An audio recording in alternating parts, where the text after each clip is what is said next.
Production funding for Behind the Headlines is made possible in part by Yuletide Office Solutions, locally owned and family operated, offering office supplies and furniture, office design services, school supplies, and more. The Yuletide team proudly supports the Bartlett Area Chamber of Commerce and WKNO.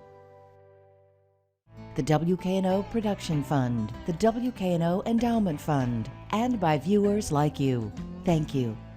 The priorities and politics of the County Commission tonight on Behind the Headlines.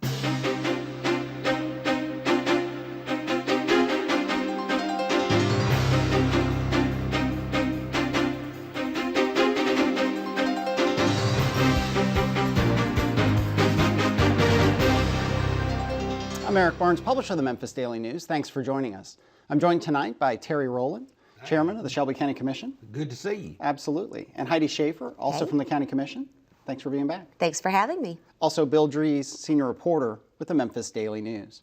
Well, we'll talk through a lot that is going on with the commission, but I want to start with, because it's maybe emblematic of a conversation that is going on in the business and political community throughout Memphis and Shelby County and the whole area, which is the combination. It involves EDGE. EDGE Right. being the organization, economic development growth engine that administers pilots and other tax incentives, and a proposal that the mayors came forward with, city and county, back in the spring, I believe, to combine the Community Redevelopment Agency into EDGE. Right. I think you're concerned about that. Absolutely. Okay. Let's talk about why. Maybe I turn to Bill. What is the Community Redevelopment Agency so people understand? It's a very important group, but it's not one that gets as much play. Right. It basically, its value is that it is the agency that primarily deals with development in the uptown section of Memphis, as well as the Highland Road development by the University of Memphis. And so you had this proposal, which I believe first came up on the city side. Mayor Wharton was the first to surface with it over there. It drew some resistance there, and now it's drawing resistance among the commission, as well as some questions about what this means. And it administers the TIFs, not the pilots, Right. attacking increment financing, which we'll get into. But why are you concerned about this proposal? Well, first of all, EDGE was the way it was created. I think after being there for 6 years and watching it wasn't created right. What you have now, you have a board that virtually has no power. The president, Reed Duelberger, he doesn't have to report to the board. To the EDGE board. To the EDGE board. He reports to the mayors. To me, there's no oversight there. EDGE needs some tweaking. We cannot unscramble the egg. EDGE is a good tool, but we have to restructure it in a way. And what I'm suggesting is that we put the member of the city council and commission that are on EDGE, make them voting members, give the EDGE board the power, let them hire the president or whatever. He reports to the EDGE board, and the EDGE board reports to the city council and the county commission. Would the county commission and city council vote on proposals on that? I mean, would they have formal voting oversight of the pilots and so on? Evidently, we still do. Okay. And therefore comes, see, I've been to Nashville and Charlotte and Louisville, and that's why these, I don't want to say pilots, TIFs. The TIFs, yeah. That's how these other cities are beating us to death, is with TIFs. Yeah. And if you put all your eggs in one cart under one domain, are we really using, reaching our potential? Do you want Bill to do a quick tutorial on what a TIF is versus a pilot? Tax increment financing is what TIF stands for. Basically, what you're dealing with in that case is property tax revenue that is going to come back into, it amounts to an exchange of that going into the project to finance the bonds that are involved for it. Is it also sales tax, that the sales tax that would otherwise go to Nashville comes back into, the former head of the budget committee is nodding to me. Yes. It's sales tax money that would otherwise go to Nashville stays Correct. in that TIF area. Correct. And the reason that it can have a real benefit is that instead of when Nashville gets it, then they spread it out amongst other counties in the in the state, whereas this way with TIFs you're able to keep it for yourself to rebuild and reinvest in your own community. And so I see some real benefits with TIFs. And if you don't mind me backtracking just a little bit, I really have thought EDGE was a great idea, and I think it's really advanced us down the road. Prior to EDGE, when businesses would come in front of the two legislative bodies, it was kind of a grilling process, and sometimes, companies had started to redline us out of doing business with us because they didn't want to take the PR hit of being asked in a public meeting questions that, that they weren't ready to disclose, like some of their private financing and things. And of course, then when the media would hit it, it would, you'd take the most fraught examples. So what EDGE has really done well is created a streamlined kind of one-stop shop for when people want to come do business with us. Instead of going to the city council and the county commission, all these different places, there is a first place for them to go, corral that, get them to the right places, and then move forward. But like with any program, you start something off and you can't always predict exactly how things are going to flow.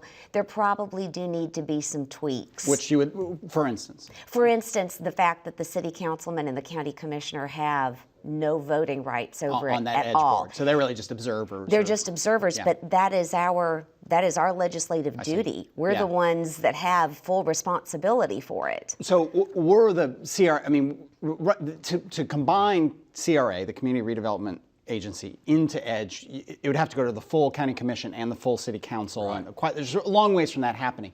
If some tweaks happened, would you be in favor of the CRA going under EDGE, or is it too early to say? It's not really too early to say, but at the end of the day, putting voting member from each body would go a long way with what settling the oversight issue and making the president, for lack of better terms, responsible to report to the board.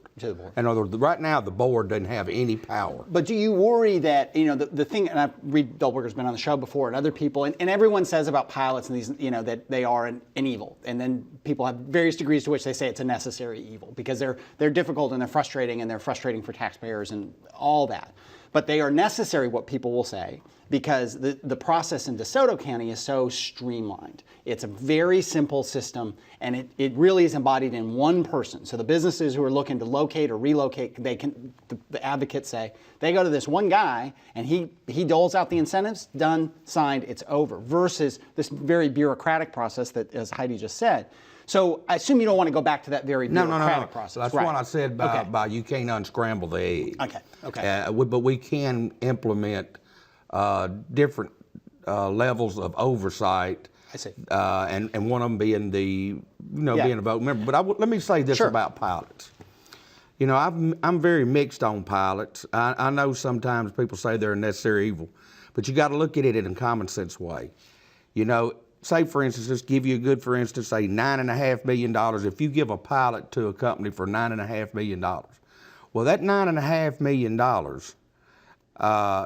the government still needs that funding to run on, right? Yeah.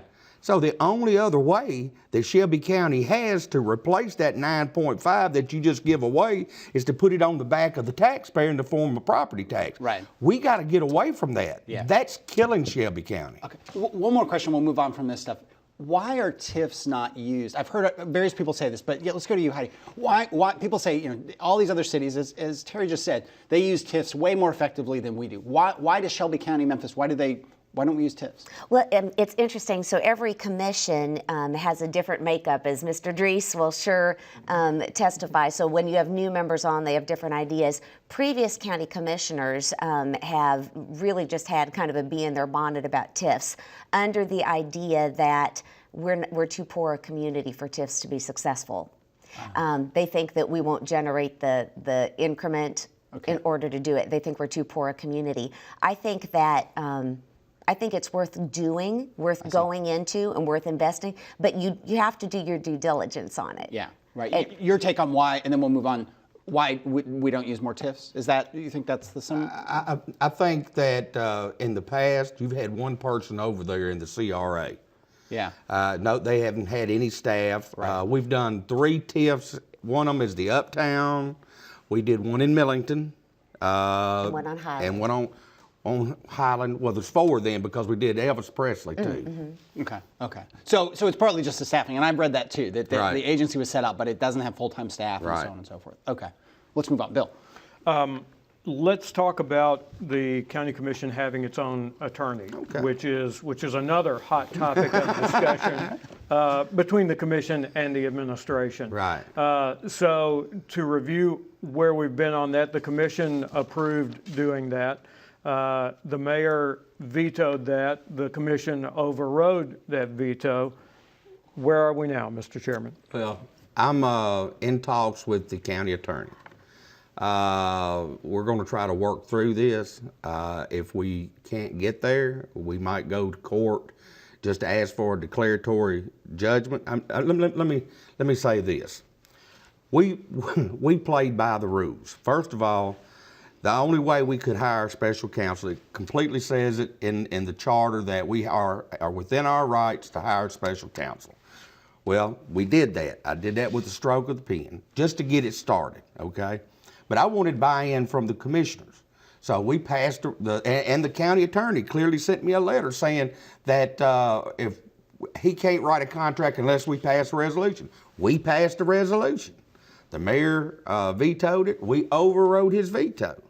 Now, if you look in the charter, and believe me, I'm not thinking of going in this direction. But the next step per the charter says that I write him a letter and give him 10 days, or we can start ouster procedures on him. I don't want to do that. So what I'm going to, if the county attorney and myself and the commission can't work out something, I'm sure we'll go to court. And what we'll do is we'll get a different attorney. We won't use the one that we're trying to hire, because that wouldn't be appropriate. Julian Bolton. Right, Julian Bolton. And I'll tell you why we come up with Julian Bolton. But anyway, if we go, we're going to go just to ask for a declaratory judgment. And of course, I'm going to ask the people that I know, 3 people, especially the chairman of the Charter Commission that wrote the charter, to come in and tell us, what they meant. And they meant for us to have counsel. Mm-hmm. Commissioner Schaefer, your point on this. Thank you. Yes. So I've been around up at the commission for quite a while because I was staff for Commissioner Flynn also. So I've worked with several different county attorneys. And the real rub is the legal advice that we've been getting lately has been differently interpreted than any other county attorneys ever. And before, so the way the charter is structured, there is a county attorney's office that's supposed to serve both the executive and the legislative branches. And we're co-equal branches of government, right? But there are supposed to be checks and balances there. And previous county attorneys have always, if there are differences between executive and legislative, they realize they cannot be legal counsel for both parties. Right? You can't do that. So they would hire outside counsel. This county attorney has failed and refused to do so, and is trying to represent both parties. And in my view, that is an unacceptable conflict of interest. This is really important. This is Civics 101, right? This is the separation of powers, and this is about the commission being the voice of the people. We've got to keep a balance in there. The executive branch is trying to reach over and reach into our powers, and we can't allow that. What started this? What was the issue or the issues that you just said that started this? But I'll start with Heidi, but same question. So for me, it's been over a year's worth of very questionable legal interpretations. I'll give you several examples. One is we were told during budget season that we had no right to amend the budget, that all we could do is vote the budget up or down. It's clearly not said that way in the charter. Another one that they said is that we didn't have. Mr. Rowland is agreeing with you. Okay, yeah. Another one that we were told is that we don't have the right to our own counsel, right, or to hire anybody that we desire. Another one, this is a small one, but you know how I am about money, Bill. The proposal came up in front of us to spend nearly over a penny on the tax rate, 1.8 on building a new building to house archives. When I asked why we were still housing paper in an era where everyone is housing things digitally, the response we got from our attorneys was that it was a state law that required it. And I pressed them on it and asked them for the citation. They said they'd get it to me, never did. I called Trey Hargett over at the state, and there is no such law. And Trey's over the archives. There is no such law at all. And so I object to spending over a penny on the tax rate to build a building, but we're getting consistently poor information. Do you agree with all that? I agree 100%. And me and Heidi's been together a long time in politics. And let me tell you, when I or Heidi or one of the other commissioners sends up for a resolution, just say, for instance, let me give you a good one. I told the administrator, what we're trying to do is combine 2 temps jobs and hire a full-time person for our front desk. And we're talking about hiring a budget analyst. So I had them write up a resolution to leave it blank. The resolution has still to this day not made it back to me. From the county commission, From the county attorney. I got you. But the mayor gets a copy of it. Yeah. And he's done went all over town showing. Now that's not right. Okay. Right, and there's an even deeper issue, though, and this one to me is the really problematic one. The county attorney threatened our legislative immunity if we disagree with any of his opinions. And he's trying to make, in my view, his opinion binding on the commission. So what he's saying is that if we pass a resolution and his opinion disagrees with what we passed, that we could run the risk of having our legislative immunity removed, which would mean we'd be open to personal lawsuit. We even posed the question, if we got an opinion from the Attorney General of the state of Tennessee, and he agreed with us, but you agreed the other way, and he said, no, my opinion rules. The opinion of an attorney, not the Attorney General of the state of the United States of America, his opinion is not binding on the Congress. An opinion of an attorney is never binding on a legislative body. Yeah. And so, I mean, these are issues that are, like I said, it's Civics 101. They're real issues, though. Mr. Chairman, you've talked about working out a contract deal here with the Shelby County Attorney's Office, between the Commission and the Attorney's Office. And Mayor Luttrell has responded pretty forcefully in discussions I've had with him, was saying that may be a contract, but that contract ultimately comes back to him. It ultimately winds up with him, even though you're talking with the county attorney. Is that accurate? And if that's that is accurate. And I told him, per the charter, he's over the contracts. Okay, but as per the charter, I'm over the agenda. So, if he wants something on the agenda, he needs to talk about maybe signing his contract. Well, and what it says is that the administrator, the mayor is an administrator. The commission is the county. Okay, the commission makes the laws. The administrator is tasked by the charter with executing those laws. All right. So this is obviously ongoing. Next step, going to court to get clarification from a judge on how the charter is. Right. You think it should be interpreted. Right. And we go from there. When will that happen, timing wise? I'm going to say probably right after the holidays. Okay. If we have to. If we have to. If you can't negotiate it, I'm hoping that we can still work it out. Right. I'm hoping we can work it out, but these are very serious issues. Yeah, and there are some important concepts involved here. But from hearing what you've both said and from hearing what the mayor has said, right now there's not a whole lot of agreement between the 2 points of view on this. Right. But I'm glad you brought that up. It's not us not willing to work with him. It's the vice versa. Right. And this has been developing for over a year. We have tried and tried and tried and tried, and it's becoming worse, not better. And so, it's just one of those things. It's natural. We have an adversarial form of government. Right. Right. So I think you mentioned the budget analyst. Am I right that one thing that came up recently that's similar to this is there was a surplus. Good news. a surplus, economy getting a little bit better. It was 24 million. I can't quite remember 22. what. 22, excuse me. 22. But it caused a great deal of frustration for a lot of commissioners because you had cut things and you had fought through a budget season and then it comes in $20 million ahead. Is that, and you've talked about wanting a budget analyst, right, that works for the commission. Is that going to move forward, or is that tied up in the same fight? No, well, it kind of is and kind of ain't, but let me explain to you. When they came to us, first time that I've ever seen this, they came to us this year at budget season and said, we got a $6 million surplus. Well, common sense tells me that if you got a $6 million surplus, then you charged the people too much last year. Yeah. So that's when we started working towards a tax decrease, which I think is probably one of the most pressing things to keeping Shelby County vibrant and keeping people in this county. But what do you think, Heidi? I mean, you're budget committee chair for many years now, vice chair. But so I mean, I think that's a real issue is with the tax decrease.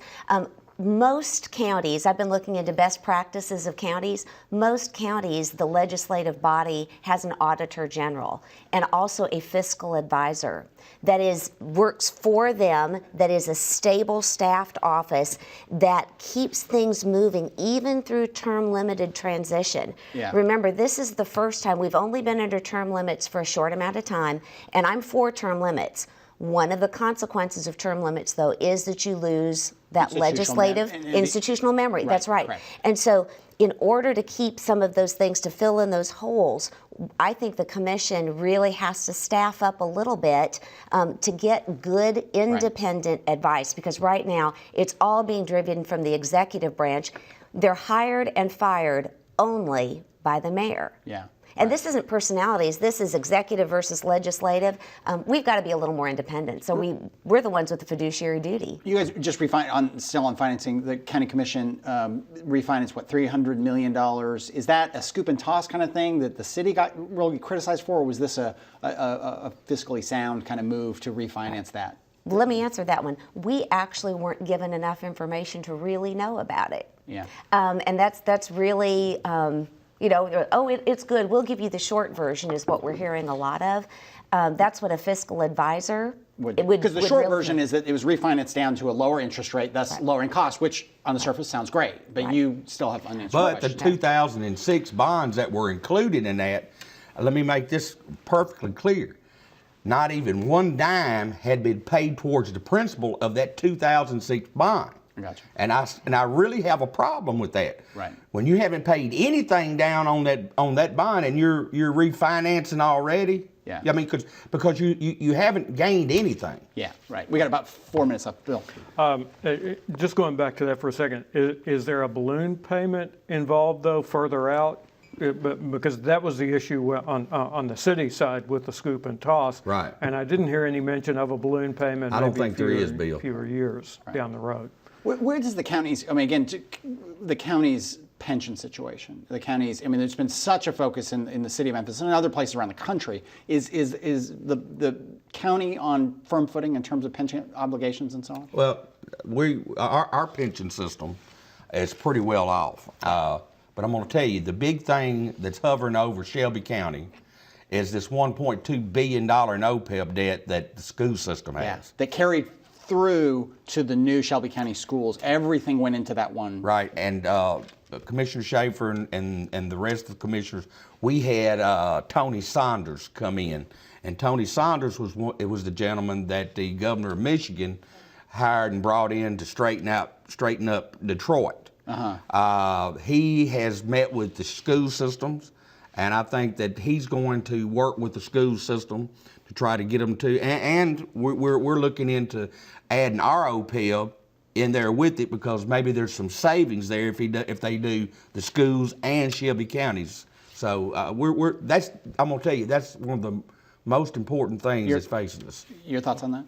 Well, I think that's exactly right. And OPEB is going to be a bigger, and by the way, OPEB is for other post-employment benefits. We like to throw around these acronyms. But it is going to be very shortly required that there will be a limited amount of financing.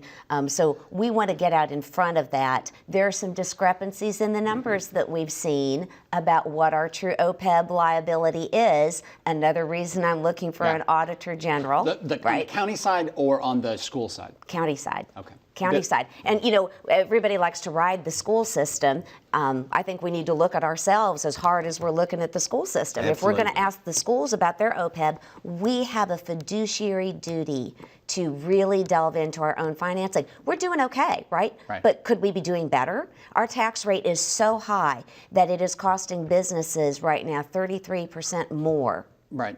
Bill, minute left here. It looks like next year the commission is going to bring to a head or talk with the leader of Global Ministries Foundation, who I believe he was supposed to appear this past week before the committees. He runs a series, and he runs a series of housing apartments around town that are apartments that involve HUD subsidies. But he had representatives there, but he wasn't there this past week. It was my understanding that he had never committed to come. Okay. And I did want to just clear that up. There have been, you know, this is not an easy situation when you're talking about housing. So it's a hard group of folks to house. Some of them are fourth generation being in public housing. It's very crime infested. It's, you know, you're not going to solve all the problems. But I think that one will be a real issue and will come up soon. Okay, we'll leave it there. Sorry to cut you off. We're out of time. Thank you both for being here. Thank you for having us. Thank you for joining us. Join us again next week.